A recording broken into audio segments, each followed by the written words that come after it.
Hi, my name is Chuck, and my purpose in setting up this YouTube channel was to help people who are coming to the UK for the first time.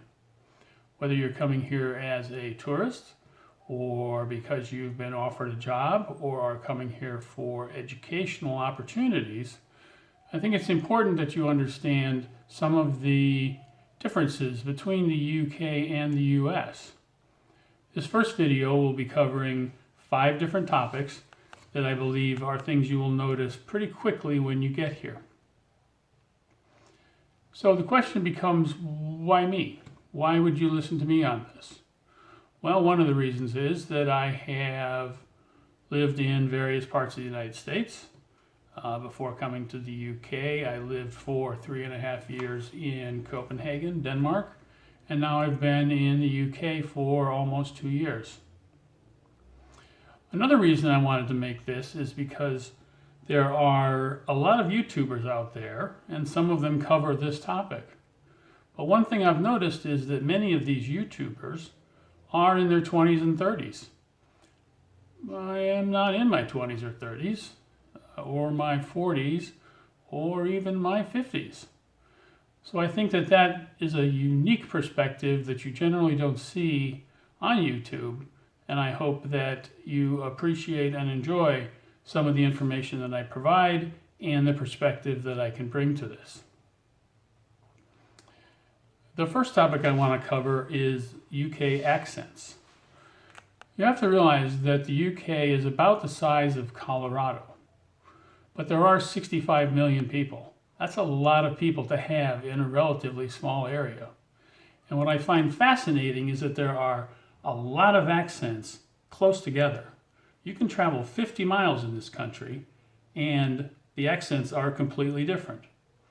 The good thing is almost everybody understands an American accent, and you will understand 95% of all British accents. But there are some that are difficult to understand. You're speaking English, they're speaking English, but the accent is not particularly easy to our ear and is hard to understand. Because of that, or on top of that, there's also the fact that words are different. Some words are different. And I'll be covering word differences in a future video, but for right now, it's just the accent. And what you have to realize is that there are a lot of people here who make fun of each other's accents. So everyone is used to the fact that if you don't understand a particular accent that's being said to you, just ask. Ask them to repeat, apologize, say, could you say that again? They'll say it, eventually you'll get through it. I was able to set up my internet access here when I moved here, and I was on the phone with somebody who had a very strong accent. It was a UK accent. They weren't from another country or anything. And I was able to get through it, but it was not the easiest process. The second topic I want to talk about is your accent, my accent, US accent. As soon as you open your mouth and talk to somebody, they'll realize that you're not British. And that leads to a number of conversations. Usually the first one they'll ask you is, where are you from? And they'll assume either the US or Canada. And then there'll be some questions about why are you here, and general information that anybody would ask anybody that you meet from another country. You have to realize that a lot of the information that comes to people that live outside the United States about the US comes from entertainment, whether that's movies or television shows. It's rather amazing how many television shows from the US are on in the UK.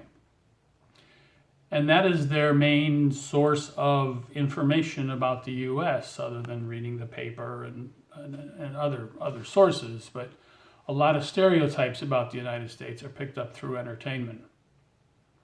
So you will get some questions about that. questions may veer off into politics, they may veer off into social issues. You have to realize that this is one of the best things about living in another country.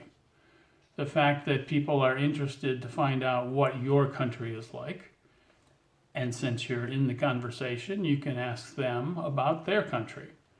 That interaction, that exchange is very positive, is very enjoyable. And one of the things I've always appreciated and enjoyed when I was speaking to someone from outside the US.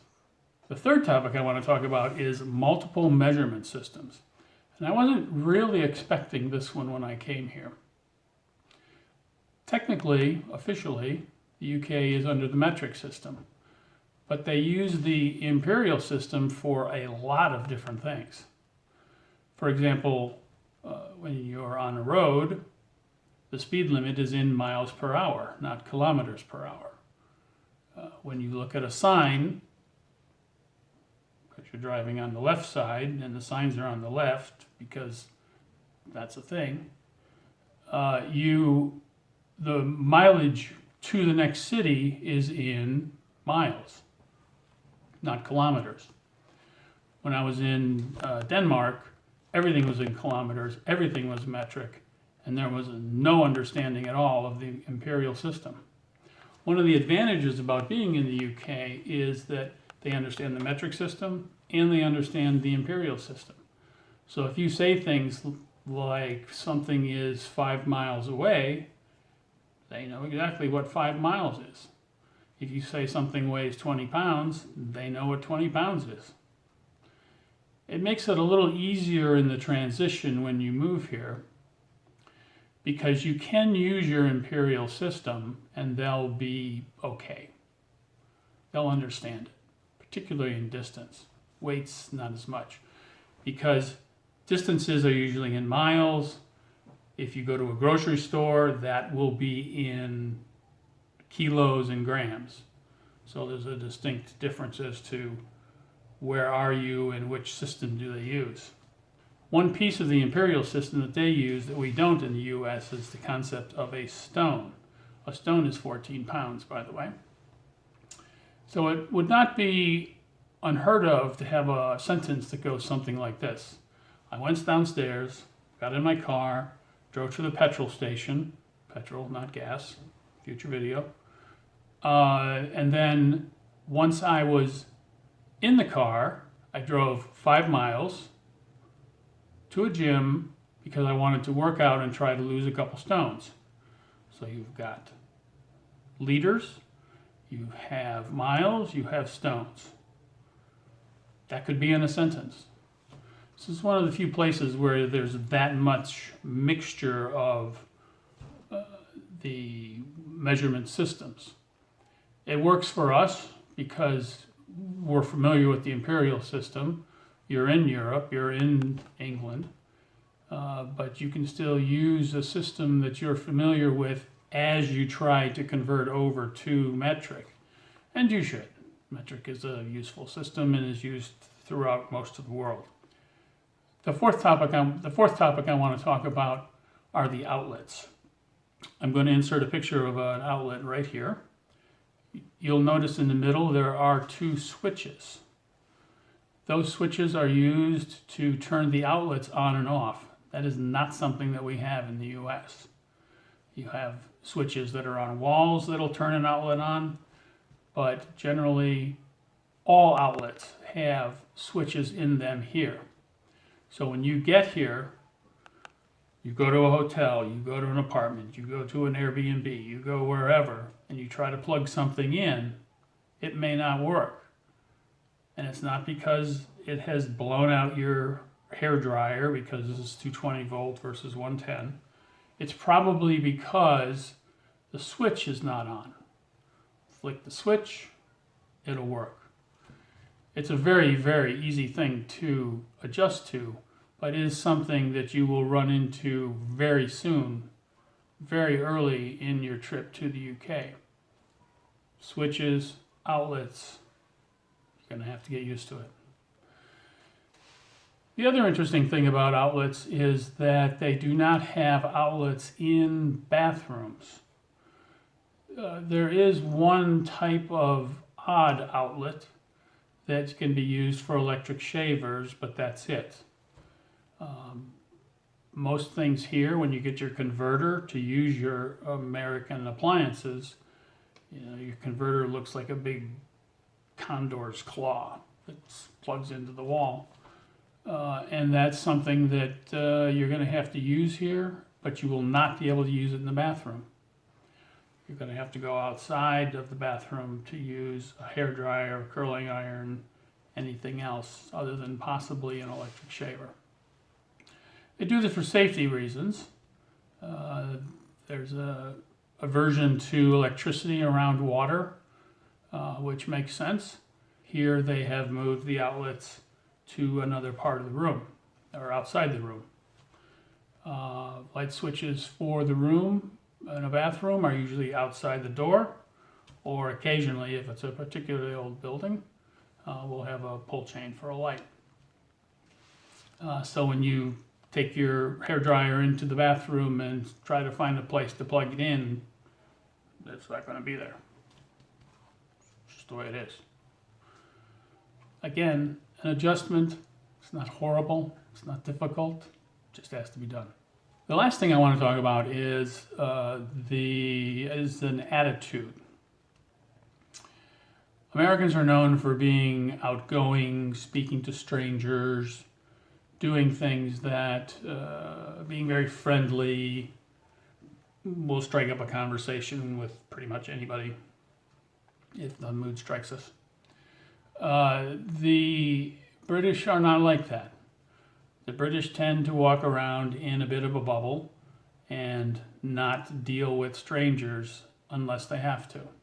Now, if you walk up to a stranger and say, "Excuse me, I'm trying to get to this tube station. Can I go down this street and get there?" Or is this the bus stop that goes this direction?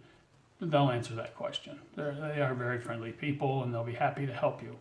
But if you're just going to start striking up a conversation about a recent doctor's appointment or some other thing that you've done, they're going to look at you very strange. They're just not something that happens here. I would ask that you subscribe and follow this channel. There's more videos that I'm going to make. I would also be interested in your suggestions on topics you'd like me to cover. I will be happy to do it. I find this topic fascinating. I find this interesting. And if there's anything that I can do to help people make a transition when coming to the UK, I think that would be something that I would enjoy very much and hopefully would be useful to you. So for now, I'd just like to say bye-bye, and I will see you next time.